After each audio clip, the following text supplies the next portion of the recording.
Bulletin లో breaking news చూస్తున్నాం. తెలంగాణ కొత్త డీజీపీగా సివి ఆనంద్ ను నియమించింది ప్రభుత్వం. డీజీపీగా సివి ఆనంద్ ను నియమిస్తూ ఉత్తర్వులు జారీ చేసింది. 1991 బ్యాచ్ ఐపీఎస్ అధికారి సివి ఆనంద్ హైదరాబాద్, సైబరాబాద్, విజయవాడ సిపిగా పనిచేశారు. ప్రస్తుతం హోం సెక్రటరీగా ఉన్నారు సివి ఆనంద్. ఎల్లుండి శివధర్ రెడ్డి పదవీ విరమణ చేయనున్నారు. మే 1న డీజీపీగా సివి ఆనంద్ బాధ్యతలు చేపట్టనున్నారు. 1968 జూన్ 5న సివి ఆనంద్ జన్మించారు. 1991 బ్యాచ్ కు చెందిన సిపి ఆనంద్ ప్రస్తుతం హోంశాఖ ప్రత్యేక ప్రధాన కార్యదర్శిగా విధులు నిర్వహిస్తూ ఉన్నారు. ఆదిలాబాద్, నిజామాబాద్ ఎస్పీగా బాధ్యతలు చేపట్టారు. వరంగల్ ఏఎస్పీగా విధులు నిర్వహించారు సిపి ఆనంద్. 2002లో సిపి ఆనంద్ కు రాష్ట్రపతి గ్యాలంటరీ మెడల్ దక్కింది. 2008లో ఇండియన్ పోలీస్ మెడల్ అందుకున్నారు.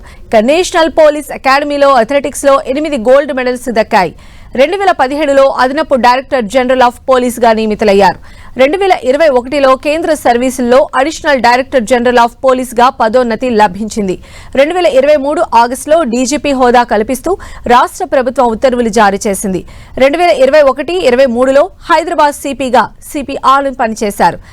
ఏసీబీ డైరెక్టర్ జనరల్ గా, పౌర సరఫరాల కమిషనర్ గా కూడా పనిచేశారు. సివి ఆనంద్ కు పోలీస్ శాఖలో 3 దశాబ్దాలకు పైగా అనుభవం ఉంది. తెలంగాణతో పాటు ఉమ్మడి ఆంధ్రప్రదేశ్ కాలంలోనూ అనేక కీలక పదవుల్లో పనిచేశారు. హైదరాబాద్ నగర పోలీస్ కమిషనర్ గా పనిచేసిన సమయంలో ట్రాఫిక్ నియంత్రణ, సైబర్ నేరాలపై చర్యలు, ప్రజా భద్రతా చర్యలు, ఆధునిక పోలీసింగ్ విధానాలతో ప్రత్యేక గుర్తింపు తెచ్చుకున్నారు. ప్రజలతో అనుసంధానం పెంచే విధంగా సోషల్ మీడియా వినియోగం, అవగాహన కార్యక్రమాలు చేపట్టడంలో కూడా ఆయన ప్రత్యేక శైలి ప్రదర్శించారు. హోంశాఖ కార్యదర్శి బాధ్యతల్లో ఉన్న ఆనంద్ కు క్షేత్రస్థాయిలో పనిచేసిన సుదీర్ఘ అనుభవం ఉంది.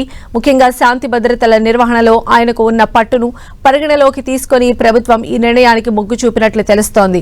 గతంలో హైదరాబాద్ సిపిగా, ఏసీబీ డైరెక్టర్ గా ఆయన కనబరిచిన పనితీరుపై ప్రభుత్వం సంతృప్తిగా ఉంది.